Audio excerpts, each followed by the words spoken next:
Bismillahirrahmanirrahim. Assalamualaikum warahmatullahi wabarakatuh. Alhamdulillahirabbil alamin. Assalatu wassalamu ala asyrafil anbiya'i wal mursalin wa ala alihi wa sahbihi ajma'in. Amma ba'd.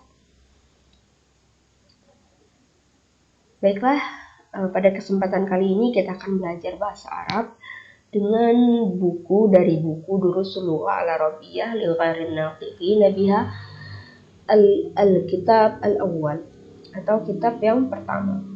Jadi langsung saja kita masuk ke bab yang pertama. Oke, di sini ad-darsu al-awwal atau pelajaran pertama. Di sini ada kata hadza. Kita akan belajar tentang hadza. Hadza di sini, hadza merupakan kata tunjuk yang berarti ini. Berarti kata tunjuk untuk sesuatu yang dekat. Ini. Nah, kata tunjuk hadza ini ditujukan bagi isim mufrad atau isim tunggal yang sifatnya muzakkar atau sifatnya laki-laki atau tanpa tak marbutah.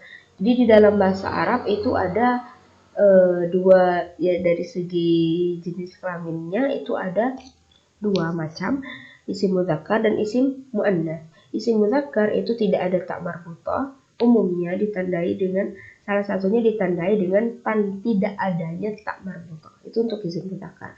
Nah, tapi kalau isim muannats itu ada tak marbutah di akhir katanya. Nah, langsung saja. Hadza ini untuk isim mufrad, isim tunggal. Karena kenapa di sini isim tunggal maksudnya adalah isim mufrad atau isim tunggal itu adalah isim yang satu. Di dalam bahasa Arab itu juga ada yang namanya isim mufrad, isim tasniyah, ada yang namanya juga jamak. Nah, kalau yang mufrad ini adalah yang satu, tasniyah itu ada yang isim yang dua, yang jumlahnya dua. Misalnya contohnya seperti ini. Ditambah misalnya baitun ya, baitani seperti itu, masjidani. Nah, kalau hadza ini untuk yang mufrad, isim yang biasa, yang tunggal. Nah, contoh saja kita langsung ke contoh. Hadza baitun, ini adalah sebuah rumah. Hadza masjidun, hadza babun, ini adalah sebuah pintu.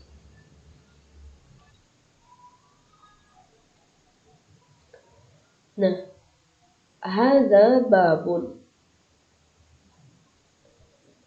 Struktur kata, struktur kalimat bahasa Arab seperti ini disebut dengan mubtada. Hadzanya ini merupakan menduduki posisi mubtada dan babun menduduki posisi khobar. Mubtada itu adalah subjek dan khobar itu adalah predikat kalau di dalam bahasa Indonesia. Jadi kalau diartikan ini adalah sebuah pintu, seperti itu. Ini adalah sebuah pintu. Nah, diperhatikan kembali bahwa mubtada khabar itu di dalam bahasa Arab selalu marfu atau selalu i'rabnya itu dhammah. I'rabnya itu dhammah atau harokat akhirnya itu dhammah. Misalnya babun, masjidun, baitun, qalamun, miftahun, kitabun, seperti itu. I'rabnya harokatnya dhammah karena dia marfu. Nah, hadza kitabun, ini adalah sebuah buku. Hadza qalamun, ini adalah sebuah pena. Hadza miftahun, ini adalah sebuah kunci. Hadza maktabun, ini adalah sebuah meja. Hadza sarirun, ini adalah sebuah ranjang. Wa hadza kursiyun, dan ini adalah sebuah kursi. Nah, kita lanjut ke pertanyaan. Ma hadza, ma hadza, ma hadza. Ma itu artinya apa, hadza itu artinya ini. Jadi jika disambung menghasilkan terjemahan apa ini. Ma hadza, apa ini? Hadza baitun, ini adalah sebuah rumah. Jadi apabila ada untuk menanyakan benda, suatu benda atau sesuatu benda mati, bisa menggunakan ma hadza. Hadza baitun. Nah, jadi jawabannya itu kembali lagi ke yang di sini, ke kembali lagi contoh-contoh yang di sini. Ahadza baitun, ahadza baitun, apakah ini sebuah rumah? Nah, a di sini artinya apakah. Kalau a-nya dibuang artinya hadza baitun, ini adalah sebuah rumah. Tapi kalau ditambah dengan a, jadi dia kalimat ini menjadi kalimat pertanyaan. Ahadza baitun, apakah ini sebuah rumah? Nah, untuk pertanyaan apakah atau a atau hamzah di sini itu jawabannya ada dua, na'am atau la. Nah, ahadza baitun, la, na'am, hadza baitun, na'am, iya ini adalah sebuah rumah. Jadi ketika menjawab na'am, maka pertanyaannya tadi yang di sini hadza baitun diulangi lagi. Na'am, hadza baitun untuk sebagai penegasan. Ma hadza? Hadza qamisun. Apa ini? Ini adalah baju. Ahadza sarir? Apakah ini sebuah ranjang? La, hadza kursiyun. Bukan, ini adalah sebuah kursi. Nah, jika ahadza pertanyaan apakah itu jawabannya tidak, maka jawabannya disebutkan apa jawabannya yang benar. Hadza kursiyun, seperti itu. Ahadza miftahun? Apakah ini sebuah kunci? La, hadza qalamun. Ini adalah sebuah pena. Ma hadza? Hadza najmun. Ini adalah sebuah bintang. Nah, lanjut ke latihan pertama. Ma hadza? Nah, ini bisa untuk latihan. Nanti untuk latihan mandiri ya. Ma hadza? Nanti dijawab hadza, misalnya yang nomor 1. Hadza miftah, hadza miftahun, dan seterusnya. Hadza kitabun, dan seterusnya. Ini untuk latihan kalam, dan untuk latihan ini kan tanpa harokat, tidak ada harokat. Jadi latihan membaca teks Arab tanpa harokat atau tanpa syakl. Nah, tamrin yang kedua. Jawaban untuk pertanyaan apakah ada dua. Nah, seperti yang saya jelaskan di awal bahwa pertanyaan untuk a itu ada dua, ya, iya atau bukan. Nah, kalau iya tadi disebutkan lagi, misalnya yang ini, ahadza baitun. Kalau jawabannya iya, na'am hadza baitun. Kalau jawabannya bukan, ahadza baitun, la, hadza misalnya apa? Hadza masjidun, seperti itu. Ahadza miftahun? La, hadza apa ini? Hadza qalamun, seperti itu. Jadi sesuaikan dengan gambar. Nah, yang selanjutnya kita ke tamrin yang salis. Iqra waktu, baca dan tulislah. Dan jadi di sini ada kalimat tanpa harokat ya. Ini sebenarnya untuk melatih kita membaca atau melatih keterampilan membaca tanpa syakl atau tanpa harokat, untuk melatih kemampuan i'rab juga, untuk membiasakan ketika ada teks begini, oh berarti bacanya seperti ini, biar terbiasa membaca teks Arab.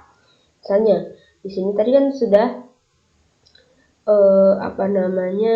sudah saya jelaskan bahwa ini setelah kata haza misalnya, ketika mubtada khobar itu selalu marfu, selalu dhammah. Berarti ini selalu dhammah, sudah mutlak seperti itu.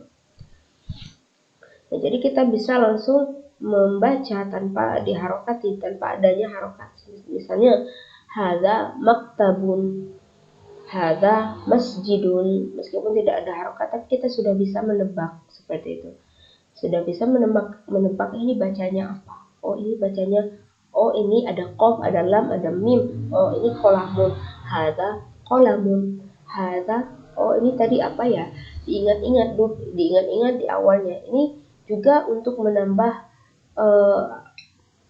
kosakata. Hadza sarirun. Ma hadza? Hadza kursiyun. Hadza kursiyun.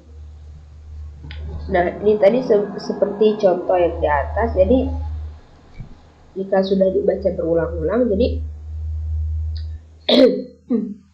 Jika sudah dibaca berulang-ulang pasti ini tahu harokatnya seperti apa, seperti itu. Hadza baitun, apakah ini sebuah rumah? La hadza masjidun. Ma hadza miftahun. Jadi ketika kita sering membaca hiwar, percakapan, kemudian teks, maka kita akan terbiasa membaca teks-teks yang seperti ini yang tanpa harokat. Ini bisa nanti untuk latihan. Nah, selanjutnya man hadza, pertanyaan siapa ini. Kalau yang sebelumnya ma untuk benda mati atau hewan, tetapi kalau man di sini digunakan untuk manusia. Kaidahnya juga ya untuk manusia. Man hadza, misalnya siapa ini? Hadza tabibun, ini adalah dokter, seorang dokter. Man hadza waladun. Man hadza talibun.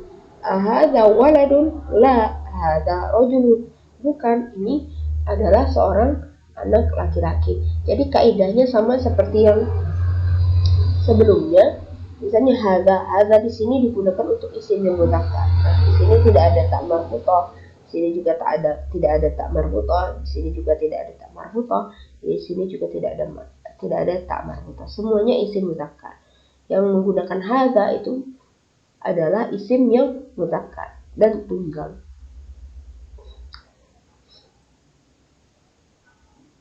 Nah, selanjutnya ma hadza masjidun. Nah, ketika dia menanyakan ma itu untuk masjid, man untuk pedagang. Man hadza tajirun, ini adalah seorang pedagang. Hadza kalbun, ini adalah seekor anjing.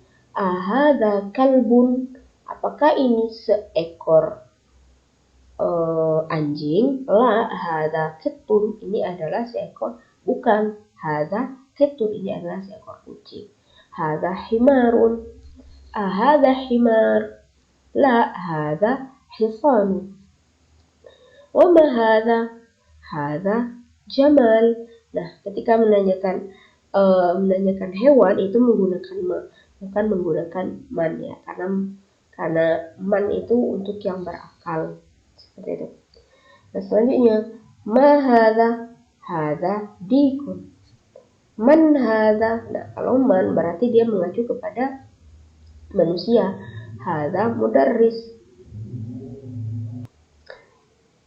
Hadza qamis, apakah ini sebuah baju? La hadza mindil, ini adalah sapu tangan atau serbet. Dan selanjutnya tamrin atau latihan lagi, ini bisa dibaca di rumah ya, untuk melatih marah kalam, marah qiraah. Kalam itu adalah berbicara, keterampilan berbicara. Nah, ini ada tanpa harokat, jadi kita bisa langsung membiasakan untuk membaca teks tanpa harokat dan bisa langsung praktek i'rab dalam kalimat seperti itu. Ma hadza qalamun, hadza kalbun. Nah, seperti itu. Karena sudah tahu tadi